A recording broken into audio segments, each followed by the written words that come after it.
15 லட்சம் மாணவர்களுக்கு இலவச உணவு என்பதான செய்தி இவ்வாறு தரப்படுகிறது. தினக்குரல் பத்திரிகையில் பாடசாலை மாணவர்களுக்கு உணவு வழங்குவதற்காக அரசு போஷாக்கு வேலை திட்டத்தின் அடிப்படையில் 8956 பாடசாலைகளில் 1.5 மில்லியன் மாணவர்களுக்கு இலவச உணவு வழங்குவதற்கு அரசாங்கம் தீர்மானித்திருக்கிறது. தற்போது 1 தொடக்கம் 5 வரையான வகுப்புகளில் மாணவர்கள் தொகை 100க்கும் குறைவான அனைத்து அரசு பாடசாலைகளில் உள்ள அனைத்து மாணவர்களுக்கும் விசேட கல்வி பிரிவு அல்லது விசேட ஏனைய தேவைகளை பொறுத்து இது தொடர்பான செயற்பாடுகள் முன்னெடுக்கப்பட இருப்பதான தகவலாகவே பார்க்கலாம். எனவே விசேட கல்வி பாடசாலைகளில் உள்ள மாணவர்கள் மற்றும் தெரிவு செய்யப்பட்ட பிரிவினாக்களில் உள்ள மாணவர்கள் உள்ளடங்கலாக 1.4 மில்லியன் மாணவர்களுக்கு நாடளாவிய ரீதியில் உள்ள 100 கல்வி வலயங்களில் 8956 பாடசாலைகளில் பாடசாலை உணவு வேலை திட்டம் நடைமுறைப்படுத்தப்பட்டு வருகிறது.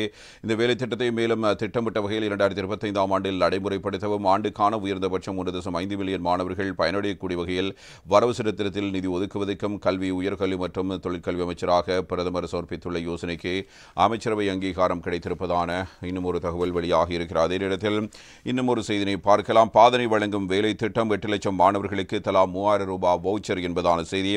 பாடசாலை மாணவர்களுக்கு பாதனை வழங்குவதற்கான வேலை திட்டத்தின் மூலம் 8 லட்சம் மாணவர்களுக்கு 3000 ரூபாய் பெறுமதியான வவுச்சரை வழங்குவதற்கான நடவடிக்கையை அரசாங்கம் முன்னெடுத்திருக்கிறது.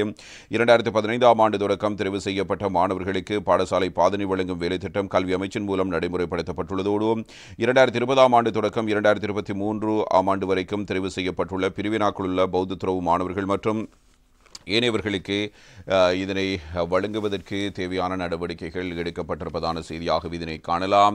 2025ஆம் ஆண்டுக்கான குறித்த வேலை திட்டத்தை நடைமுறைப்படுத்துவதற்காக நியமிக்கப்பட்டுள்ள அதிகாரிகள் குழுவின் விதந்துரைக்கமைய பாடசாலை மாணவர்கள் பௌத்த துறவு மாணவர்கள் மற்றும் ஏனைய மாணவர்களுக்கு பாதனைகளை கொள்வனவு செய்வதற்கான 3000 ரூபாய் வவுச்சர் ஒன்றை வழங்குவதற்காக கல்வி உயர்கல்வி மற்றும் தொழிற்கல்வி அமைச்சராக பிரதமர் சமர்ப்பித்துள்ள யோசனைக்கு இதற்கும் அமைச்சரவை அங்கீகாரம் கிடைக்கப்பட்டிருக்கிறது. இதன்படி 250 மாணவர் தொகைக்கு குறைவான பாடசாலைகளில் கல்வி பயிலும் 65,000 மாணவர்களுக்கும் 250 மாணவர் தொகைக்கு குறைவான பாடசாலை வகையை சாராத நாடளாவிய ரீதியில் அமைந்துள்ள தோட்ட பாடசாலை மாணவர்கள் 1,40,000 பேருக்கும் விசேட தேவையுள்ள மாணவர்கள் கல்வி பயில்கின்ற 28 பாடசாலையில் உள்ள 2300 மாணவர்களுக்கும் பிரிவினாக்கள் கல்வி பயில்கின்ற 30,000 பௌத்த துறவு மாணவர்கள் மற்றும் ஏனைய மாணவர்களுக்கும் குறித்த உதவிகள் இவ்வாறு வழங்கப்பட இருப்பதாக அறிவிக்கப்பட்டிருக்கிறது. எனவே இதற்கு